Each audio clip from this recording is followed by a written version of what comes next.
Assalamualaikum warahmatullahi wabarakatuh. Perkenalkan, saya Hafsah Marhama dari 11 TJK 1. Saya akan membacakan hasil rangkuman tentang konsep dasar keamanan jaringan. Konsep dasar keamanan jaringan. A. Keamanan jaringan. 1. Memahami konsep dasar keamanan jaringan. Network security atau keamanan jaringan adalah metode atau serangkaian kebijakan, prosedur, dan alat yang dirancang untuk melindungi jaringan komputer dan data yang terkirim melalui jaringan dari akses tidak sah, penyalahgunaan, modifikasi, atau penolakan layanan. Fungsi utama keamanan jaringan adalah untuk mencegah akses ilegal atau tidak sah ke dalam jaringan. 2. Mendeteksi dan menghentikan serangan siber, seperti peretasan, virus, atau malware. 3. Menjamin akses yang aman bagi pengguna yang sah. 4. Melindungi kerahasiaan, confidentiality, integritas, integrity, dan ketersediaan, availability, data dalam jaringan. Keamanan jaringan. A. Network security, memberikan beberapa manfaat penting. Mengurangi risiko pencurian dan sabotase data, melindungi data dari akses tidak sah dan kerusakan yang disengaja. Melindungi jaringan dari spyware dan virus berbahaya, mencegah perangkat lunak berbahaya menginfeksi sistem dan mencuri informasi. Memastikan data tetap utuh dan aman, menjaga integritas data di jaringan tanpa modifikasi yang tidak sah. Jenis-jenis keamanan jaringan. Berdasarkan informasi dari teks dan ilustrasi pada gambar, serta didukung oleh hasil pencarian, jenis-jenis keamanan jaringan meliputi: 1. Firewall, berfungsi sebagai penghalang antara jaringan internal dan eksternal, memfilter lalu lintas data yang mencurigakan. 2. Sistem deteksi dan pencegahan intrusi, IDS/IPS. Memantau lalu lintas jaringan untuk mendeteksi dan mencegah aktivitas mencurigakan. 3. Virtual Private Network, VPN. Menciptakan koneksi yang aman dan terenkripsi antara perangkat dan jaringan. 4. Keamanan nirkabel, wireless security. Melindungi jaringan Wi-Fi dari akses tidak sah. 5. Keamanan endpoint, endpoint security. Melindungi perangkat pengguna yang terhubung ke jaringan seperti laptop atau smartphone. Kontrol keamanan jaringan. Kontrol keamanan jaringan terbagi menjadi 3 jenis. 1. Fisik, mencegah akses fisik tidak sah ke komponen jaringan, misalnya router, lemari kabel, menggunakan kunci atau autentikasi biometrik. 2. Teknis, melindungi data yang disimpan, transit, masuk, atau keluar jaringan dari akses tidak sah dan aktivitas jahat karyawan. 3. Administratif, terdiri dari kebijakan dan proses keamanan yang mengatur perilaku pengguna, seperti autentikasi dan tingkat akses, serta perubahan infrastruktur oleh staf IT. Tujuan sistem keamanan jaringan. Tujuan utama sistem keamanan jaringan meliputi: 1. Melindungi sistem informasi dari akses, pengungkapan, penggunaan, modifikasi, gangguan, atau penghancuran yang tidak sah. 2. Mengamankan jaringan dari gangguan yang menghalangi pengguna lain. 3. Sebagai antisipasi terhadap pelanggaran keamanan oleh pihak luar. 4. Memastikan ketersediaan sumber informasi yang dibutuhkan pengguna. B. Bentuk ancaman dan faktor penyebab ancaman. 1. Ancaman fisik, teknis, dan administratif. Sniffer, alat untuk memonitoring proses yang sedang berlangsung.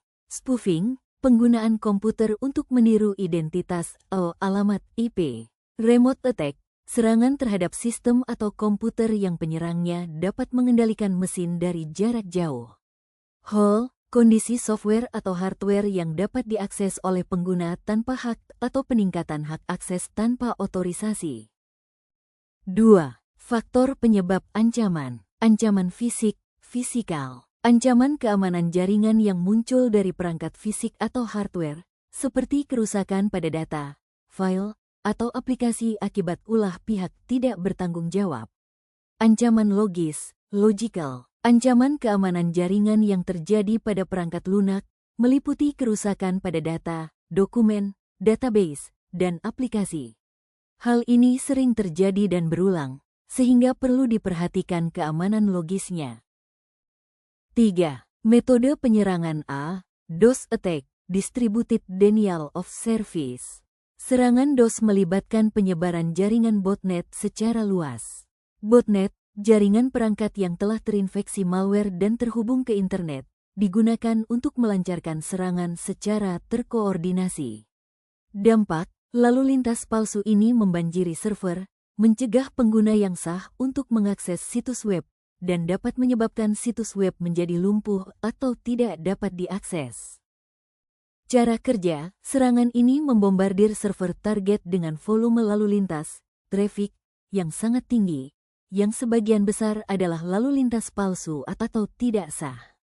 Risiko, serangan DOS dapat melumpuhkan seluruh infrastruktur IT dan sangat berbahaya jika menargetkan jaringan data yang sensitif waktu, seperti pada institusi rumah sakit, yang dapat mengganggu akses perawat atau dokter ke rekam medis pasien. B. Man-in-the-Middle Attack, MITM. Serangan MITM adalah ketika penyerang mencegat lalu lintas yang sah antara dua pihak yang berkomunikasi. Cara kerja, penyerang menempatkan diri di antara dua pihak yang berkomunikasi, misalnya, antara pengguna dan situs web atau server, dan memantau atau memanipulasi komunikasi tersebut. Penyebab, serangan ini sering terjadi karena protokol keamanan yang lemah, memungkinkan penyerang untuk menyadap komunikasi. Dampak, penyerang dapat mencuri kredensial pengguna, membajak sesi pengguna, dan mencuri data sensitif seperti nomor kartu kredit dalam transaksi real-time. Privilege Escalation, eskalasi hak akses. Penyerang memperluas jangkauan hak akses dalam sistem atau jaringan, baik secara horizontal, akses ke sistem berdekatan, maupun vertikal, hak akses lebih tinggi dalam sistem yang sama. Pencegahannya adalah penerapan prinsip hak istimewa terkecil, Principle of Least Privilege, POLP. SQL injection, serangan yang terjadi pada situs web dengan formulir input yang tidak divalidasi, memungkinkan penyerang mengirimkan kode berbahaya melalui input pengguna untuk membahayakan jaringan dan mengakses data sensitif. Serangan ini sering menargetkan situs web dengan database berbasis SQL. 4. Jenis-jenis serangan. Malware. Berbagai jenis perangkat lunak berbahaya seperti worms, trojan, bots, adware, spyware, scareware, rootkits, dan zombies. Ancaman berbasis pencurian, meliputi pencurian kekayaan intelektual, hak cipta, paten, pencurian identitas, mengakses informasi pribadi atau akun media sosial orang lain, pencurian perangkat dan informasi, khususnya pada perangkat mobile dan cloud, serta pemerasan informasi, mencuri data untuk imbalan. Sabotase dan serangan sosial. Sabotase, menghancurkan situs web perusahaan, dan serangan media sosial, pencurian informasi melalui identifikasi situs web, media sosial populer. Interception dan kriptografi. Interception adalah ancaman atau serangan keamanan jaringan di mana pihak yang tidak berwenang berhasil mengakses data atau informasi dalam suatu sistem, seperti penyadapan data atau upaya peretasan hak. Serangan interception dapat dicegah melalui penggunaan kriptografi. C. Kategori ancaman atau serangan. Memahami kriptografi. Asal kata, kriptografi berasal dari bahasa Yunani, yaitu kriptos, yang berarti rahasia atau tersembunyi, dan graphein, yang berarti menulis. Definisi, kriptografi adalah proses menulis atau menyampaikan pesan secara rahasia dan tersembunyi.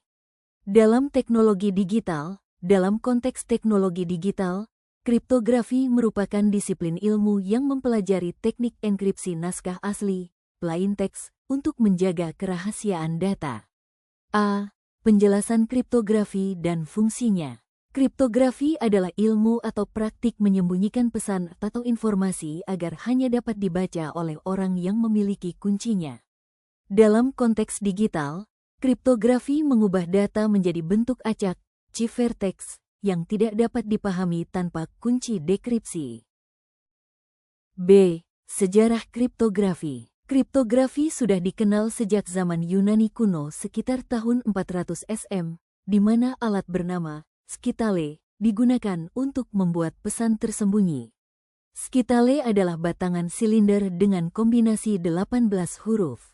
Penerapan kriptografi semakin meluas pada masa Kekaisaran Romawi di bawah Julius Caesar, terutama untuk pertimbangan stabilitas negara. C. Jenis kriptografi. Salah satu jenis kriptografi yang dijelaskan adalah hash function. 1. Hash function berfungsi untuk meringkas data dan mengirimkan penjelasan yang telah dirangkum. Jenis kriptografi ini menggunakan persamaan matematika, di mana algoritma mengambil nilai numerik sebagai input dan diringkas oleh sistem hash. 2. Kriptografi kunci publik dan simetris. Dijelaskan perbedaan antara kriptografi kunci publik menggunakan pasangan kunci publik privat yang dianggap lebih aman, dan kriptografi kunci simetris menggunakan satu kunci rahasia yang dianggap lebih efisien. 3. Teknik kriptografi, scrambling. Metode scrambling, yang dikenal sebagai enkripsi dan dekripsi, merupakan teknik pengubahan teks menjadi sandi dan sebaliknya, dengan 3 fungsi dasar, key, kunci, encryption, enkripsi, dan decryption, dekripsi, D. 4. Modern kriptografi. Dalam modern kriptografi, terdapat pembahasan mengenai autentikasi, verifikasi identitas, kerahasiaan, confidentiality, untuk melindungi informasi, dan integritas, integrity, untuk memastikan data tidak diubah tanpa sepengetahuan pihak terkait. E. D. Topologi jaringan. Macam-macam topologi jaringan. A. Topologi bus. Topologi bus adalah salah satu jenis topologi jaringan komputer yang paling sederhana, di mana semua perangkat terhubung ke satu kabel utama, backbone, yang berfungsi sebagai jalur komunikasi data. Kabel pusat, backbone. Dalam topologi bus, semua komputer, klien dan server, dihubungkan ke satu kabel utama yang disebut kabel pusat atau backbone. Media transmisi. Kabel pusat ini berfungsi sebagai media transmisi data, memungkinkan informasi mengalir dari satu perangkat ke perangkat lain. Kesederhanaan, topologi ini dianggap paling sederhana karena tidak memerlukan perangkat jaringan yang kompleks seperti hub atau switch untuk menghubungkan perangkat, melainkan hanya kabel tunggal. Penggunaan umum, topologi bus umumnya digunakan pada jaringan komputer dengan skala kecil, seperti pada perusahaan kecil atau lingkungan dengan jumlah perangkat yang tidak terlalu banyak. Karakteristik topologi bus. Setiap node terhubung menggunakan kabel serial panjang dan pada kedua ujung kabel ditutup menggunakan terminator. Instalasi sangat sederhana, ekonomis dalam biaya. Paket-paket data saling bersimpangan dalam satu kabel. Tidak menggunakan hub, menggunakan banyak T-konektor di setiap Ethernet card. Kelebihan topologi bus. Biaya sangat ekonomis. Instalasinya sangat mudah. Tidak membutuhkan banyak kabel. Topologinya sangat sederhana. Kekurangan topologi bus. Proses berjalan lebih lambat. Tidak cocok untuk trafik jaringan yang padat. Sulit melakukan troubleshoot. Setiap barel konektor yang digunakan sebagai penghubung akan melemahkan sinyal yang dikirimkan, sehingga dapat menghalangi sinyal untuk diterima dengan baik. Kelebihan topologi bus. Biaya sangat ekonomis. Instalasinya sangat mudah. Tidak membutuhkan banyak kabel. Topologinya sangat sederhana. Kekurangan topologi bus. Proses berjalan lebih lambat. Tidak cocok untuk trafik jaringan yang padat. Sulit melakukan troubleshoot. Setiap barel konektor yang digunakan sebagai penghubung akan melemahkan sinyal yang dikirimkan, sehingga dapat menghalangi sinyal untuk diterima dengan baik. Penurunan kinerja dengan broadcast data. Kinerja jaringan akan menurun apabila terdapat banyak paket data yang masuk ke hub kemudian di broadcast ke seluruh node, misalnya menggunakan hub 32 port. Penggunaan kabel UTP umumnya menggunakan jenis kabel Unshielded Twisted Pair, UTP. 2. Kelebihan topologi star. Kelebihan topologi star meliputi tingkat keamanan tinggi. Tingkat keamanan data pada topologi ini cukup baik. Minim masalah lalu lintas jaringan, jarang mengalami masalah lalu lintas jaringan karena setiap node memiliki jalur komunikasi langsung ke titik pusat. Mudah penambahan, pengurangan jaringan, penambahan atau pengurangan jaringan dapat dilakukan dengan mudah tanpa mengganggu jaringan lain. Mudah deteksi dan pengelolaan kerusakan, mudah dalam mendeteksi kerusakan dan pengelolaan jaringan karena terpusat pada hub, switch. Ketahanan terhadap kerusakan satu jaringan. Apabila terdapat satu jaringan yang rusak, jaringan lainnya tidak terpengaruh. Fleksibilitas dan akses kontrol terpusat. Paling fleksibel dan akses kontrol terpusat pada hub, switch. Kekurangan topologi star. Kekurangan topologi star adalah ketergantungan pada node inti. Apabila node inti, hub, switch, mengalami kerusakan, seluruh jaringan akan berhenti. Kinerja lambat saat lalu lintas padat. Apabila lalu lintas data padat, jaringan menjadi sangat lambat karena semua data harus melewati titik pusat. Bergantung pada terminal pusat, jaringan sangat bergantung pada terminal pusat, hub, switch. Membutuhkan banyak kabel karena setiap komputer harus disambungkan ke central point. Biaya lebih mahal dari topologi bus atau ring karena membutuhkan lebih banyak kabel dan perangkat pusat seperti hub atau switch. Karakteristik topologi ring. Setiap node dihubungkan secara serial sepanjang kabel yang membentuk jaringan seperti lingkaran. Apabila salah satu node terputus, jaringan lainnya akan mati. Paket data dapat mengalir dua arah, kiri dan kanan, sehingga dapat menghindari terjadinya collision atau tabrakan. Umumnya menggunakan kabel UTP atau patch cable. Memiliki layout yang sangat sederhana. D. Topologi mesh. Topologi mesh adalah jenis topologi jaringan komputer di mana setiap komputer terhubung secara langsung ke setiap komputer lainnya dalam satu jaringan. 1. Kelebihan topologi mesh. Berikut adalah kelebihan-kelebihan yang dimiliki oleh topologi mesh. Hubungan dedicated links, data dikirimkan langsung ke komputer tujuan tanpa melewati komputer lain, menjamin pengiriman data yang efisien. 1A. 2. Robust, tahan banting. Jika ada gangguan koneksi antara dua komputer karena kerusakan kabel, koneksi antara komputer lain tidak akan terpengaruh. 1B. 2. Privasi dan keamanan terjamin. Komunikasi antara dua komputer tidak dapat diakses oleh komputer lain, sehingga privasi dan keamanan lebih terjaga. 1C. 2. Mudah dalam identifikasi masalah. Proses identifikasi masalah saat terjadi kerusakan koneksi antar komputer menjadi lebih mudah. 1D. 2. Inkan topologi lainnya. 2C. 3. 6. Terima kasih.